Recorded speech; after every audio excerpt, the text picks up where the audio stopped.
Thank you. I think the question, if I recall, it's been a while now. Here we go. How will you be sure that your courtroom operates without racial bias? Jury selection. Now, I can speak personally. I have no bias, and on a personal level, the most important thing is to stand up and confront it, whether it's friends, family, businesses, whatever you see. It's this person who remains silent when they hear it and when they see it that basically is not as guilty, but they are coddling that behavior. Now, specific to the courtroom, how does this bias get into the courtroom? Well, think about this. If you're in the courtroom as a criminal defendant or as a civil litigant, you now have a pool of 20 people who are your new best friends from Cuyahoga County that you have no idea who they are and what biases that they may have against you as an Asian American. Now, it is critically important that the judge and the attorneys ask the appropriate questions and ferret out anyone who is going to have an implicit or explicit bias against you as an Asian American if you're on trial for a crime or if you're at trial on a civil matter. So in my view, the jury selection process and the judge's involvement in the jury selection process to ensure that no bias comes in from our community and improperly influences the court decision is the most important thing that a judge can do. Thank you for your question. I am black, so I've experienced racial bias. So, I don't know if you've noticed. And so when it comes to racial bias in the courtroom, in addition to growing up and experiencing it not only from a first-hand perspective for myself, I've experienced the effects of it, right, on my family members, on individuals who I'm friends with. And so when it comes to rooting out racial bias, I believe it's very important for us to focus on ourselves, focus on the community. We have to take responsibility for the racial bias that exists in regard to making sure that we acknowledge it and making sure that we correct it when someone exhibits it. So if someone is doing something, if someone is saying something that you know isn't right, just because I'm not Asian doesn't mean I can't correct someone when they use an Asian slur. Just because I'm not a Hispanic person doesn't mean I can't address someone when they bring up the issues with immigration from Mexico. And so when it comes to the courtroom, as a prosecutor, I've actually had cases with Vietnamese defendants, Chinese defendants, and Palestinian defendants. So I have had individuals on my docket who were from somewhere other than the United States. And as a prosecutor, the way I dealt with it was the same way I dealt with every case. Because everyone deserves a fair shot. No one deserves to be treated differently because of their last name. No one deserves to be treated differently because they have an accent.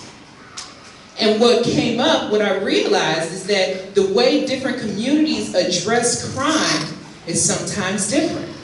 The way different communities perceive the court system is sometimes different. So as a judge, it will be incumbent on us to acknowledge that it is different, right? Crime is treated differently in certain communities, and you may have a business owner who is an Asian business owner who doesn't want to come to court because their business is in the black community and they don't want to come to court and be identified as a witness against a black individual because they don't want to hurt their business prospects. But I ask you once again to look internally and make sure that you're doing what's right for the community, right? Doing what's right to educate people about the fact that just because you're from a different country doesn't mean you can be targeted.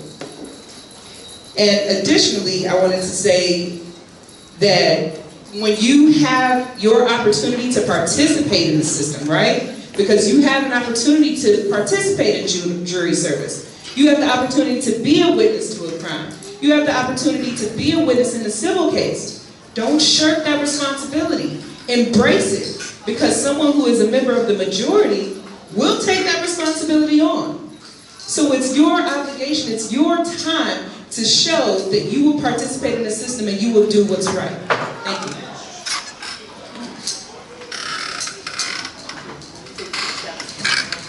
Thank you. Okay, Attorney Vannevar to stand for the last question. After this series of questions, then we'll open it up to everyone if they have any additional questions. The addiction to opioids and other drugs is a growing problem for the community and the courts. Ballot issue 1 is controversial and will reduce penalties for drug possession from felonies to misdemeanors. What is your opinion about issue 1? Each candidate has 2 minutes to respond, and we'll start with Judge Reed.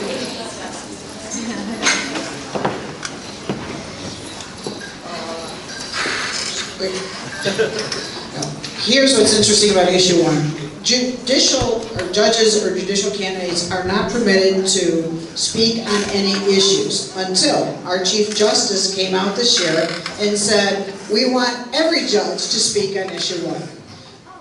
There's 2 concerns that I have with issue 1. One is the fact that it's a constitutional amendment. Our Constitution is supposed to be a framework. It is a framework for how we behave. When I get a youth in front of me, I say, how many amendments are there in the Constitution? Do you know how many amendments are in the United States Constitution? Very good. Now that's awesome. And then I always ask, which one gave the women the right to vote? Smart girl. All right, so and here's what the issue is. Our Constitution has over 200 amendments, our Ohio Constitution, and that's not where we make legislation. Our legislatures need to make legislation. We don't do it through our Constitution. The other issue I have with the opioid crisis is that it just paints this huge big brush as to how much material product you have, right? So if you have, I think it's 19 grams or less, now most drug dealers, they're not really all that smart, but they've got a little bit to know that you don't carry more than, like, you don't carry kilos anymore because that will get you charged federally and that will get you a lot of time. So they disperse it. So what do I do if I have a trafficker that's clearly selling drugs, but he only has 19 grams underneath it? It takes all the discretion away from the judges. So we can't take into consideration whether they've been selling, whether they're using, and quite frankly, sometimes the only thing that stops someone from using drugs is the threat of jail or putting them in jail. Now, I have at ODYS, I have caught many of my kids there smoking marijuana. And I gotta tell you, I went ballistic because they are locked up. There's no way that they should be able to get a hold of illegal substances. And so I'm on the Juvenile Law and Procedure Committee, and I sent it to all of the judges in Ohio, and we have one judge from Youngstown who I'm a little scared of, and she went to ODYS and she basically tore them a new one. And they have got the facility cleaned up. But that's really what the issue is we need to have discretion to be able to do what is in front of us. We always, as judges, go to diversion first and foremost, especially for drugs. Always go to treatment. I am the drug court jurist in juvenile court. So our drug court has 3 phases. First phase, they go weekly. Second phase, they go every other week. And the third phase, they go once a month and they graduate. That's my docket also. So we already do that. We already tried diversion. We already tried treatment. The biggest challenge we have is not enough beds. Sometimes when you tell someone they're going to go to jail for 6 months if they don't stop it, sometimes they go for 18 months and that's what cleans them up. So I am not in favor of issue 1. Thank you. So, first of all, just as a judge, I'll say this, and I think this goes for all of us. If issue 1 passes, whether we agree with it or not, that's what we're bound by. We don't make the laws, we follow what the laws are. Thanks to our Supreme Court Chief Justice Maureen O'Connor, we can speak out on this now. I do not agree with issue 1. First, structurally, the Constitution tells you, how you pass a law, who can vote. It prohibits discrimination, protects free speech. It sets up the framework of our government. All the nitty-gritty stuff goes to the legislature because they can tweak stuff. Society evolves. We didn't have this opioid crisis 20 years ago. You need a legislature that can quickly adapt and change things as society changes. Issue 1, you had a group of very wealthy people in California and New York pay money to circulate petitions to get this on the ballot, and they're going to use Ohio as a test case. No other state is doing anything like this. you'll be able to have 19 grams of fentanyl, which is a super concentrated opioid. That 19 grams could kill 10,000 people if it were distributed just right. You could not go to prison having 19 grams of fentanyl on you. Aside from what you think about the war on drugs or whether or not people should be able to go to jail, there are two very important things why you need the threat of prison for people carrying drugs. One, the drug treatment programs, the drug courts, which have been so effective, where a judge can say, you need to do X, Y, and Z treatment, or else you are going to go to prison. If the judge can say, you need to do X, Y, and Z treatment, or well, you can go home because I can't send you to prison, you're going to remove the ability for judges who have been working very hard for decades in drug courts to get people into treatment and save their lives from the deadly disease that is drug addiction. We're not going to be able to do that if you cannot threaten someone with prison. And no one wants to send someone to prison for using drugs.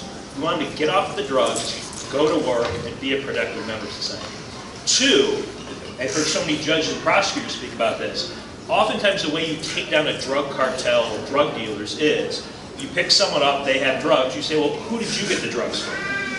If you tell me, you get a light sentence. If you don't tell me, you're going to go to prison. If all of a sudden you can't tell that lower level dealer, you'll go to prison unless you tell me where you got these narcotics. You can't go after the higher kingpins. I think issue one is a horrible idea, and I would urge everyone to vote against it. And allow the judges and the legislature to deal with this problem. Don't bind our hands on it. Well, they're both absolutely right. In addition, I'll tell you, when I began my career 27 years ago, I wasn't allowed to send anyone with a misdemeanor to any jail, workhouse, or otherwise. So, of course, I didn't know that my first week, and I was, taking misdemeanor pleas. When I found out that when I told them, if you violate, you're going to go to jail for 6 months, they were walking out of my courtroom laughing at me, saying, F you, da-da-da, you're crazy, And I said, wait a minute, what is this? We couldn't send anyone to jail. So I stopped taking misdemeanor pleas, okay, because it was a farce to take them. So I only took the pleas that I could be honest to the person about. So you can't, we're never going to be able to say to the people, oh, if you don't do this, you're going to go to jail, because their lawyers have to tell them the truth when they do a plea. We have to tell them the truth when we do a plea. So we're going to be up there saying, and if you violate, nothing's going to happen. So what are they going to do? Nothing. They're going to continue using the drugs, continue violating law, and we'll have nothing to do. That's a really good point. It coincides with what Denise and Jeff have said. The other thing is that 27 years, I never saw a death from marijuana until this year. This year, they are starting to lace marijuana and crack cocaine with fentanyl. We are now seeing deaths from those drugs. I'm very worried for the young people who are going to be in college or in high school when marijuana becomes legal in Ohio, because they can then legally kill themselves using a drug. They never know. I had somebody in front of me yesterday. I said, how did you know the drug you bought did not have fentanyl? Well, Judge, I didn't know. Doesn't that worry you? Yes, but you still keep using. Because they keep using, because we're giving them free Narcan. Our drug addicts are now walking around with Narcan in their pockets so that when they're overdosing, they can hopefully give themselves the treatment to come off of it. So think about it. What's this going to do to our economy? We're going to have a whole generation of people that can't go to school and can't work and can't support themselves. I mean, for everything that these judges have said, and I know they're going to say, and by the way, I think I'm going to be investigated by the Supreme Court of Ohio. I was told yesterday because I spoke out against issue 1 to jurors. So I believe Judge Matai and I are going to be under investigation. So with that, I would urge you all to vote no. I'll stand on my First Amendment rights.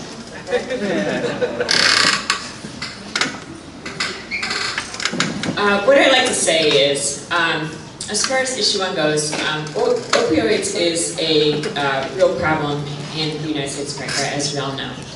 And with issue 1, you have outside forces from outside Ohio who are trying to finance and back this issue and are using Ohio as a test case.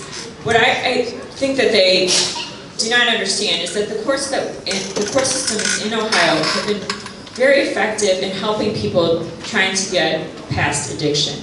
We have plenty of programs that are part of the court system that help people. We've had drug courts for years. I worked on the drug court for the juvenile court. When I worked there, I worked as a public defender, and the defendants that I represented them when they went to drug court. It's a very effective program. It's not 100% perfect, but it's very effective. And that was 18 years ago when I did that, 19 years ago. So the courts have had things in place for a long time that are trying to help people with addiction, both at juvenile court and also at the adult court, common pleas court. There are all sorts of diversion programs. There are treatment in lieu programs. We have a very effective drug program. So I understand the argument that you need more treatment and less jails. One of the problems is that there are not enough treatment centers. Really, the people from out, if they want to be outside of Ohio, if they want to have a force in Ohio and spend money in Ohio, then build more treatment centers so that we can offer help to more people. But it should be done, I believe, through the courts. I will also say that as far as the issue itself, it is up to the people. As a judge, we must follow the law, and so I would uphold the law as to how the people voted. But I do believe that the court system should somehow be involved in getting people treatment, and that you cannot just depend on treatment alone. Even if I supported every single thing that was in issue 1, the substance of issue 1, its placement in the Ohio Constitution is problematic. Whatever the future whims of politics are, the future legislators, they're not going to be able to change it absent another constitutional amendment. It's the wrong place, and even if it's well-intentioned, it should not be in our Ohio Constitution. In the same way we shouldn't have Ohio casinos in our Constitution. So it's the wrong place. And the substance of it, I agree with most of what everyone else has said, and I'm not going to waste your time and rehash it. Thank you for your question, and I concur with Jared. I also don't want to repeat everything that you've heard, so I'm just going to say some new information. One of the issues that I have is that it's a constitutional amendment, but one of the things that I believe is good about issue 1 is the fact that it did have the legislature act in changing the expungement statute. So previously, before July of this year, the expungement statute only allowed you to expunge up to 2 felonies in certain situations. Now that statute has been changed to allow you to expunge 5 felonies. And the effect that this will have is that individuals who have had the addiction monkey on their back, it will make it so that those felonies that you received as a result of that addiction monkey, hopefully they will go away when you ask for expungement from the court, and you will be able to find employment. You will be able to live a life free from being burdened by having a felony record. So that is a good thing that has come from having issue 1 on the ballot. As relates to whether it's a good thing or not, I'm still deciding. I'm a voter, just like you. I'm doing my research just as any good voter should do. I'm looking online, I'm speaking with my friends, I'm speaking with everyone to decide what I think is right for our community. And as a judicial candidate, I can tell you that whatever the public decides, I will be in favor of it because we have a voice. And our voice will be heard when we vote. And whatever that vote is, that is the will of the people, and I agree with it. Thank you.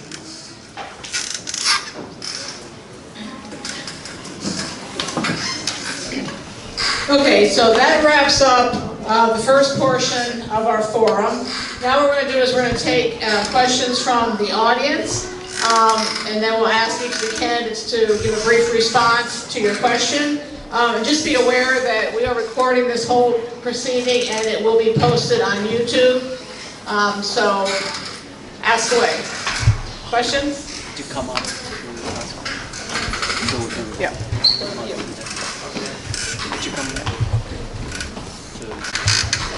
My first question is on the opioids. So when you have somebody come into your courtroom and they're arrested for drugs or whatnot, are you able to give them treatment? I'm not sure I quite understood what you guys said, because I feel like somebody should be able to get treatment before they're sent to prison. Because I've heard that when you go to prison, really you just sit there and you don't get the help. So do you guys have that choice, and would that be your first option? You're staring at me. Anyone? And I have a follow-up question too for Ms. Billington too.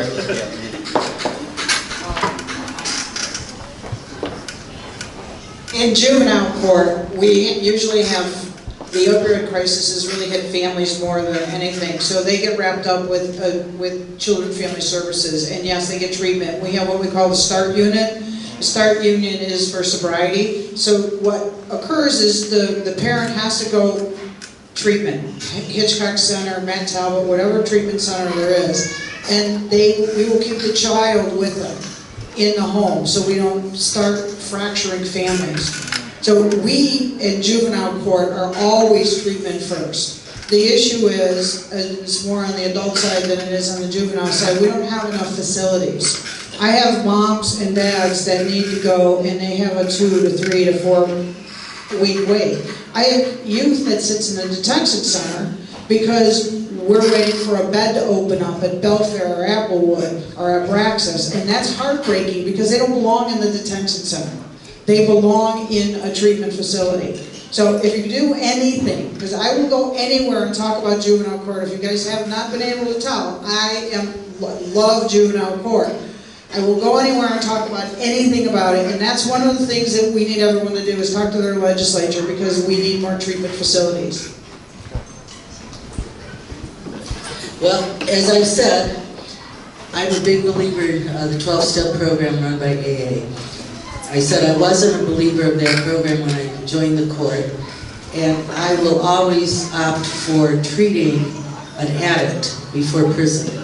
And you probably know I'm known as the toughest judge in Cuyahoga County, and even I send addicts to treatment as opposed to prison. So I think that tells you that my colleagues all do the same, okay? We're not about imprisoning addicts. However, what you're going to see, and this is another thing that bothers me about issue 1, for years, to reduce a plea, to reduce a charge, to get a plea, the prosecutors would take it out of the trafficking realm and put it into the possession realm. Okay? Which, okay, I'll agree with that, because he doesn't need 10 years in prison. I just want to break his business of dealing, so I'll give him 18 months in prison, and that'll make me happy to break his business for 18 months of dealing. But now when you look at what he's in prison for, he'll say possession, which is not the true story.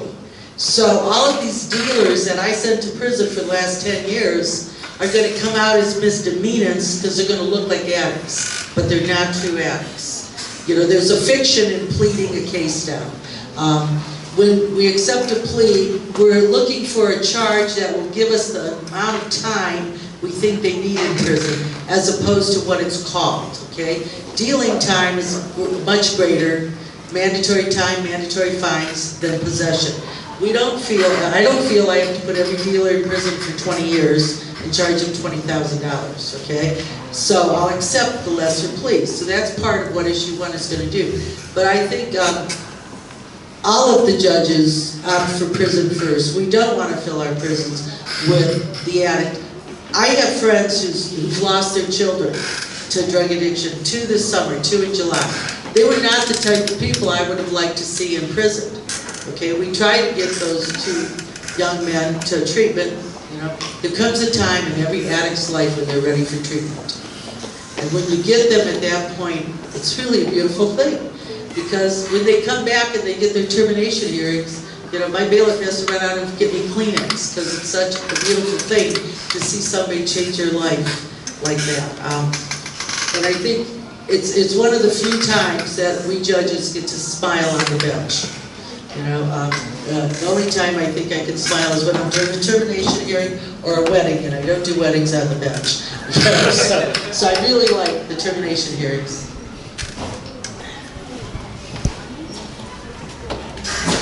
And I'll just speak very briefly. The short answer is obviously yes. However, there is a dichotomy wherein there's generally prison or probation for an individual. So if an individual is sentenced to prison, the drug treatment facilities and all those different options that are available to individuals who are addicts, those programs are not available to you in prison, right? You can't be in an outpatient center and be in Lorain County Correctional Institution. So there is a difference there. And I can tell you firsthand as a prosecutor that what Judge Tula said about truth in sentencing, or excuse me, truth in pleading, there is a difference, right? Frequently the defense attorneys will try to get a possession for their client versus a trafficking because it looks better going forward, as well as when it comes to potential federal penalties. Possession versus trafficking matters for the federal court system. So there is an issue there. However, I can tell you I've experienced it where all of the judges truly try to get treatment for individuals as much as they can. But honestly, you have some individuals who come to court and say, sit me down, I won't make it through. I will not make it through a treatment program, just send me to prison for 6 months. And that's just the reality of where some individuals are in their addiction. Thank you.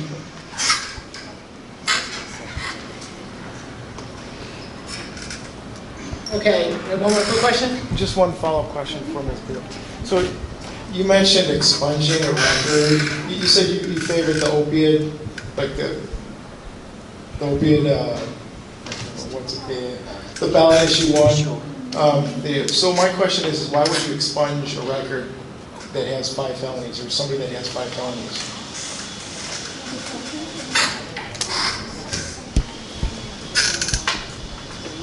Thank you. So I am still deciding on issue 1. That's what I said.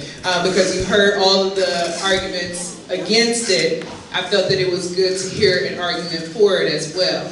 Because as a voter, you need to think about both sides. Nothing is 100% bad, and nothing is 100% good. Right, but why would you expunge somebody who has had 5 felonies? So there's an expungement statute, right? So the statute dictates when a person can and cannot have an expungement. Now there is some discretion, right, in potentially having something expunged. However, if you have, and I mean, this is a hypothetical situation, so it's hard to say. I can't tell you what position or what would need to happen for me to say someone doesn't need to have their record expunged. But maybe an unlawful sexual conduct with a minor for an individual who was 25 and the minor was 15, maybe that is something that needs to be expunged. But then when you have something where you have an individual who had addiction, right? And you see they had 3 consecutive drug possession cases, possession of heroin cases, back to back, right? They had one case in 2015, another case in 2016, another case in 2017, and now since 2017, since they went to prison maybe, since that case they've been clean. And you see that they've done things. They bring people to the hearing to say, these are the strides that they've made. These are the things that we've done. This is the job that wants to hire me, but because I have this felony, they will not hire me. To me, that sounds like very compelling information that will warrant a person to have an expungement and let you have an opportunity to show yourself. Again, people do make mistakes. And I don't think there's anything wrong with it. The law permits it, you allowing it. And I don't know if anybody's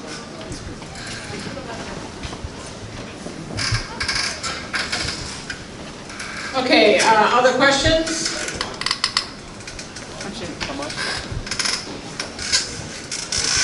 Well, I'll make a statement. I'll vote against it. I don't see why it should be in the Constitution, just as you said, it's gambling. I don't know how that got on. And who decides when you write these laws? If you ask me who decides how to get on there?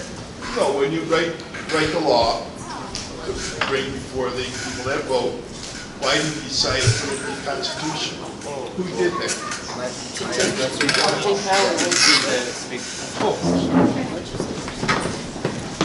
This is a fascinating portion of our law that goes to why the casino language is in the Constitution as well. So there's 2 different ways that you can amend the law in Ohio out of citizen initiative and these ballot drives. One's through a constitutional amendment, one's through a statutory amendment. Think of it as law that's not a constitutional amendment, but it's law, state law passed by the voters instead of being passed by our legislature. So, for whatever reason, you don't have to have as many signatures of Ohio voters to get a constitutional amendment before the voters and to get it through the Secretary of State's office and get it on the ballot. And you have to have more signatures for a statutory amendment. So this is all, that's a question, is maybe we should change the way we look at constitutional amendments and increase that threshold, maybe lower the threshold for statutory amendments. People who are driving these issues, whether it be the casinos or people supporting issue 1, of course prefer a constitutional amendment because the legislature can't come in and redo them.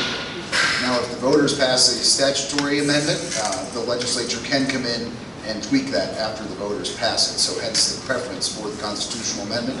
But the reason you're seeing these things is because it's the easiest way to go so far as getting it on the ballot, and it's also inviolate once it gets there. Yeah, but I don't want to get into other things, but and this is changing the whole thing, but the idea of abortion, which I guess basically most people are against, why don't they just bring it up for the population to vote on during the national election? Do you know how many voters you would get out to vote? And let the country as a whole determine, rather than take it to the Supreme Court, make it the law of the land. Wouldn't that be simpler? There isn't a federal constitutional ballot initiative process, though. Because our federal constitution has a separate system. Yeah, but wouldn't that be great to do it that way? That's for people to decide the constitutional process. We're not supposed to talk about. I know, that's off the issues. But there's so many things that can be changed that can make things so much simpler as far as the law goes. Well, here, let me ask you a question. Yes. This is one of the things, our legislature in the 90s determined, no, our courts in the 90s, our Supreme Court, Ohio, determined that the way we fund schools is inequitable and unconstitutional. Has our legislature acted on that yet? No. It has been 20 years and our schools are still funded against what our Ohio Supreme Court has stated. That's the problem. Our legislature doesn't do all that they should. What if I don't pay my 52% of the money I pay for education when I go to jail, since it's unconstitutional? Well, I won't send you, won't come to jail now, but Seriously, technically, if it's unconstitutional, and I don't want to pay that tax towards the schools, would I go to jail? You would be at risk to go to jail. Yeah, but it's unconstitutional. It's against the law. Because no one's ruled that. Well, you probably want to get rid of me. I appreciate it. But hey, this is a great idea. You should get around more often. Not during the election. All right. Again, we just got to our time limit. I want to thank everyone who's come. You mean who helped organize this. All of us here from Westlake Chinese Cultural Association, we are very grateful to have you come today. Thank you. Good luck to all of you. Thanks for having us. thank you.